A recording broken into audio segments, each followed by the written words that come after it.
toutes et tous, Visée TV vous retrouve pour ce premier journal vidéo d'une rentrée 2016 qui, nous l'espérons, s'est bien passé pour vous.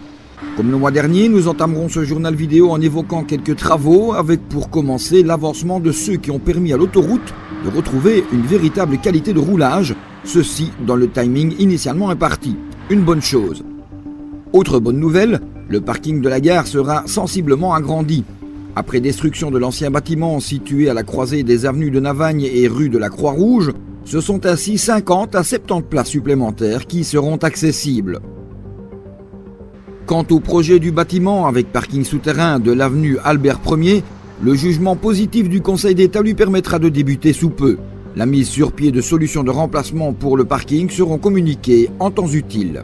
Et puis, il y a notre pont des Allemands, dont le programme des travaux de renouvellement est en passe d'être fixé, avec quelques semaines de retard il est vrai.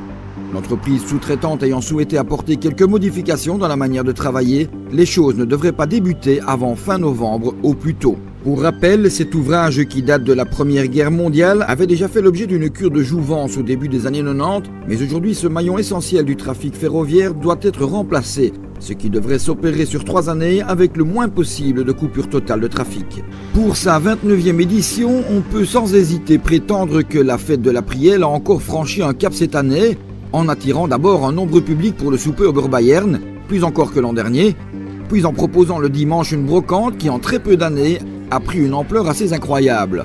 Aux quelques exposants timidement installés sur une partie du boulevard les premières années, ils sont aujourd'hui des dizaines disséminés sur l'intégralité du boulevard, ainsi que sur des routes perpendiculaires. Il est vrai que le soleil s'est avéré être un allié de taille cette année, tout comme il le fut pour le déplacement des anciens arquebusiers en dehors de notre cité. Une sortie exceptionnelle pour célébrer, en invité d'honneur, un groupe d'arquebusiers local, résurgence de l'ancien serment qui fêtait les 450 ans de la reconnaissance officielle des arquebusiers de Fosse-la-Ville par le prince-évêque de Liège, Gérard de Grosbeek. Une apparition remarquée des anciens arquebusiers qui ont ainsi mis Visée à l'honneur. Pour en terminer avec ce journal de septembre, nous soulignerons le pacte qualité mis en place sur le marché par l'Échevinat des affaires économiques et l'ADL, agence de développement local. Dédié aux commerçants ambulants qui respectent une charte bien précise, il a pour but de promouvoir les produits, le service à la clientèle et le comportement responsable des commerçants. Pour les initiateurs de ce label, la démarche veut valoriser la qualité et la spécificité du marché hebdomadaire de Visée, lieu d'échange et de rencontre qui permet de faire ses courses en toute convivialité et qui compte par ailleurs parmi les plus anciens de la région puisqu'il se tient tous les mercredis matins sur les remparts des arquebusiers et des arbalétriers depuis 1886.